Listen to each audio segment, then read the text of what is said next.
Students, आइए next part में moving charges and magnetism के। बच्चों आज के पार्ट में भी हम magnetic field intensity due to current carrying wire ही पढ़ेंगे, बट आज की जो हमारी कंडीशन होगी वो कंडीशन होगी इनफाइनाइट स्ट्रेट वायर के लिए।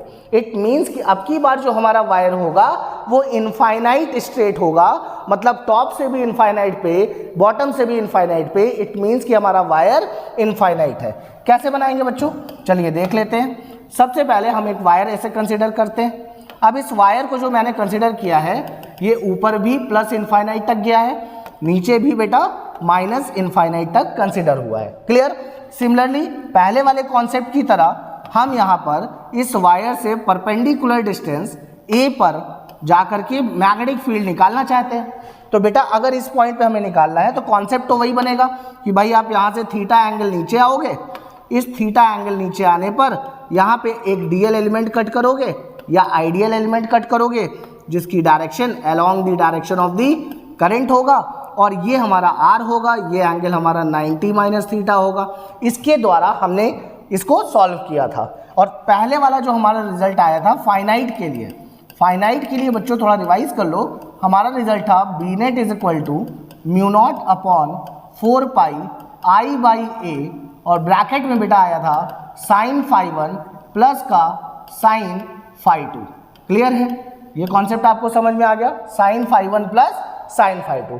बट यहाँ पर देखना कि अगर ये वायर इनफाइनाइट पे टॉप पे गया, ये वायर इनफाइनाइट पे बॉटम पे गया, तो अगर मैं कोशिश करूँ कि मैं इसको ज्वाइन कर दूँ और फिर मैं कोशिश करूँ कि मैं इधर भी ज्वाइन कर लूँ, तो अगर मैं ऐसा करता हूँ तो तुम सोचो इनफाइनाइट मीन्स बहुत दूर, और अगर किसी पॉइंट से ये ए डिस्टेंस, ये जो ए डिस्टेंस है ये तो वायर के लेंथ के कंपैरिजन में बहुत छोटा है। भाई यहाँ पे आप लिख भी सकते हो कि this a is very very very less as compare to x मान लेते हैं, और ये एक्स आपका लेंथ ऑफ दी वायर है। क्लियर है। तो अब अगर ये इनफाइनाइट ही लिख दो, यहाँ पे इनफाइनाइट लेंथ का वायर है तो इनफाइनाइट से तो ये बहुत छोटा है। अब अगर ये बहुत छोटा है तो कहीं ना कहीं इस वायर से अगर किसी पॉइंट से फील्ड बनाते हो, लाइन बनाते हो, तो ये लाइन तुमको कंसिडर कैसी होगी, ये लाइन तुम्हें इस वायर की लाइन से पैरेलल कंसिडर होगी। इट मीन्स कि यहाँ जो एंगल बनेगा ये एंगल बेटा हमारा होगा 90 डिग्री। ठीक है। सिमिलरली नीचे भी बॉटम में भी आपने इनफाइनाइट कंसिडर किया है, तो ये जो एंगल बनेगा ये भी बेटा हमारा कैसा कंसिडर होगा, 90 डिग्री। इसका मतलब कि अगर ये वाला केस होता है तो इस केस में आप बोल सकते हो कि phi 1 is 90 degree and phi 2 is also 90 degree. अब अगर ये दोनों 90 डिग्री हैं तो हमारा जो बी नेट होगा क्या होगा बेटा, जो हमारा बी नेट होगा that is equal to mu naught upon 4 pi I current है, और यहाँ से परपेंडिकुलर डिस्टेंस भी ए है।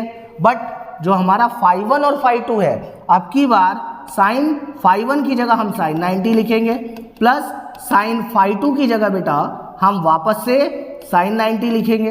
अब हमें पता है कि साइन 90 की वैल्यू 1 होती है, साइन 90 की वैल्यू 1 होती है।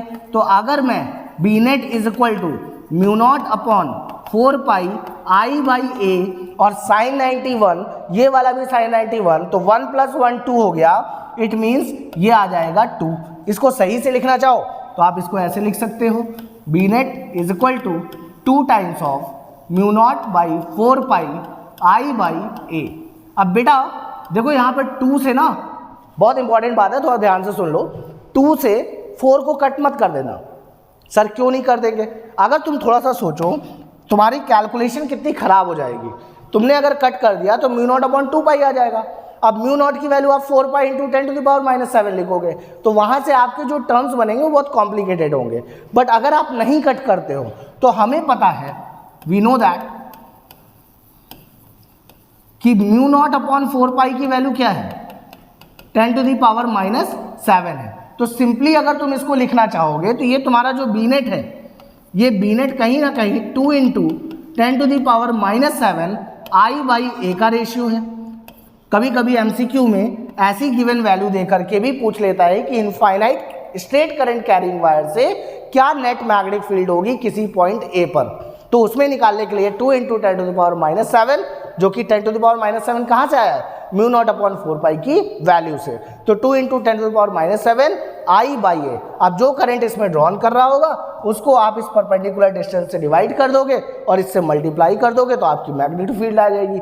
SI यूनिट क्या होती है, SI यूनिट बच्चों टेस्ला होती है। Clear, Newton per ampere metre.